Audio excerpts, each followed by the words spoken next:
Vida e Saúde volta com Claramente agora. O Dr. César vai falar um pouquinho sobre como é possível confundir ataque espiritual com doença psiquiátrica. Será que isso é possível? Como é que a gente consegue distinguir? Acompanhe agora no Claramente com o Dr. César Vasconcelos.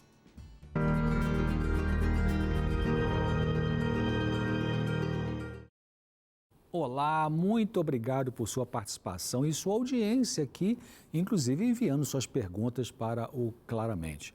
Eu procuro responder em algum momento aqui o que você envia, mas às vezes acontece que são perguntas iguais enviadas por pessoas diferentes, aí eu resumo em uma só e vou respondendo na medida que a gente tem esse momento aqui para você. Então, você quer enviar sua pergunta? Use o nosso WhatsApp e o número é DDD 12 982660004 com o hashtag Claramente. Rosângela, do Rio de Janeiro, enviou a seguinte pergunta: é possível confundir ataque espiritual com doença psiquiátrica? Como discernir? Rosângela, obrigado por sua pergunta bem importante. É tão importante que eu vou me concentrar nela aqui no Claramente de hoje e responderei outras perguntas em outro momento. Nós temos que entender que nossos sofrimentos como seres humanos são ligados a lutas e problemas físicos, mentais, sociais e espirituais. É tudo junto.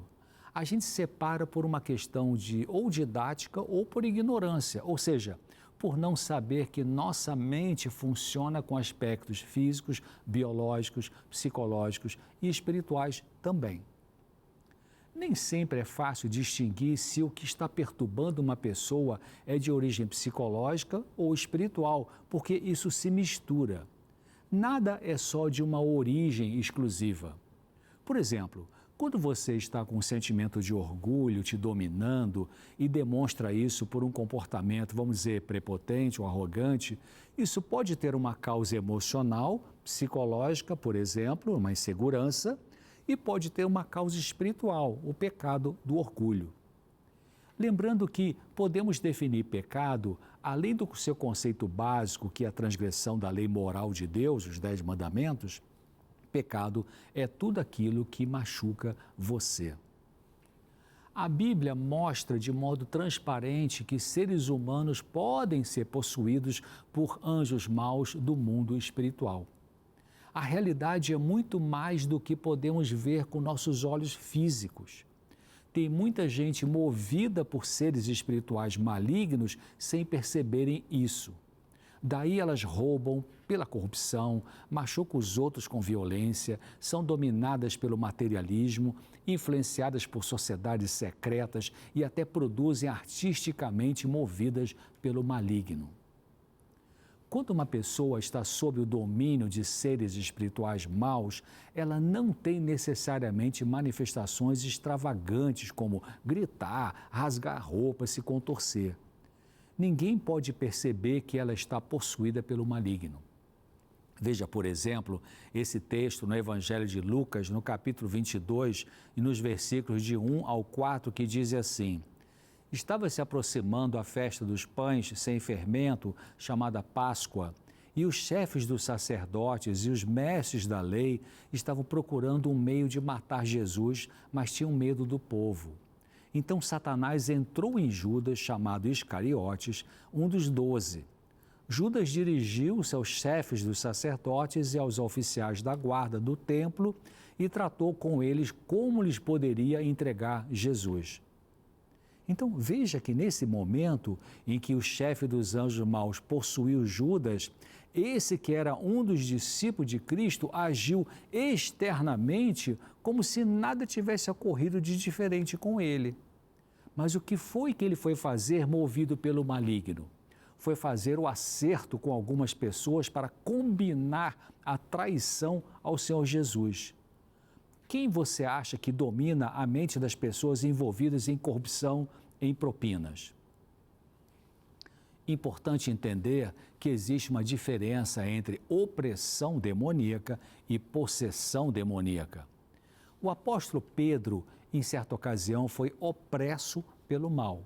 Podemos ver isso no Evangelho de Mateus, no capítulo 16 e nos versículos do 21 ao 23, que narram o seguinte: Desde aquele momento, Jesus começou a explicar a seus discípulos que era necessário que ele fosse para Jerusalém e sofresse muitas coisas nas mãos dos líderes religiosos, dos chefes dos sacerdotes e dos mestres da lei, e fosse morto e ressuscitasse no terceiro dia. Então Pedro, chamando-o à parte, começou a repreendê-lo, dizendo: Nunca, Senhor, isso nunca te acontecerá. Jesus virou-se e disse a Pedro: Para trás de mim, Satanás, você é uma pedra de tropeço para mim e não pensa nas coisas de Deus, mas nas dos homens. Nesse caso, Pedro foi opresso pelo maligno, mas não possuído por ele. Também interessante notar que a Bíblia separa os problemas que atingem a humanidade no sentido de sofrimento. A crítica que alguns fazem da Bíblia, de que por ignorância os escritores dos evangelhos erradamente teriam atribuído várias enfermidades como originadas em maus espíritos, é derrubada pelo fato de que eles, esses escritores bíblicos, fizeram uma distinção clara entre doenças comuns do organismo e possessões demoníacas. Vejamos, por exemplo, no Evangelho de Mateus, capítulo 4, versículos 23 e 24, onde diz assim: Jesus foi por toda a Galileia, ensinando nas sinagogas deles, pregando as boas novas do reino e curando todas as enfermidades e doenças entre o povo. Notícias sobre ele se espalharam por toda a Síria, e o povo lhe trouxe todos os que sofriam de vários males e tormentos. Agora, olha só: endemoniados, loucos e paralíticos, e ele os curou. Então, veja que nesse texto da Bíblia é feita a distinção entre doenças mentais, doenças físicas e possessão, afirmando que Jesus lidou com todas elas, curando essas doenças. A Bíblia também revela a realidade da existência de seres malignos no mundo espiritual. Veja, por exemplo, esse texto de Marcos, capítulo 1, e versículos 23 e 24, que narram a cena assim: Justo naquele momento, na sinagoga, um homem possesso de um espírito imundo gritou: O que queres conosco, Jesus de Nazaré? Vieste para nos destruir? Sei quem tu és, o Santo de Deus.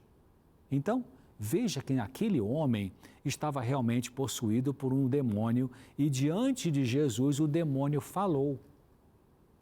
Agora, que diferenças principais podem existir entre uma pessoa com doença mental e possessão demoníaca? Bom, geralmente, os possuídos pelo maligno demonstram uma força física além da que a pessoa tem naturalmente. Outro ponto é que um doente mental não foge ou não se apavora quando se fala de Jesus para ele, o que é o contrário, quando se trata de um possesso. Num caso de possessão, a voz em geral não é da própria pessoa. Na doença mental, é dela mesma. Um psicótico, o louco, tem uma fala incoerente e o possesso tem coerência, embora com muita mentira. Um doente mental grave pode ter desorientação no tempo e no espaço, ou seja, não sabe que dia, que mês, que ano nós estamos e às vezes não sabe definir que local está, o que não acontece com o indivíduo possesso. Uma outra diferença entre uma pessoa possuída por demônios e o doente mental é que em alguns doentes mentais existe uma confusão sobre a identidade das pessoas ao redor, enquanto que na possessão os demônios sabem quem são os que estão ali. Também, num caso de possessão, quando ela é resolvida, a cura é instantânea, enquanto que na doença mental não existe cura imediata. A diferença entre uma pessoa doente mental e a possuída por espíritos maus não se baseia nos sintomas físicos e neurológicos mostrados, mas na agência que os causou.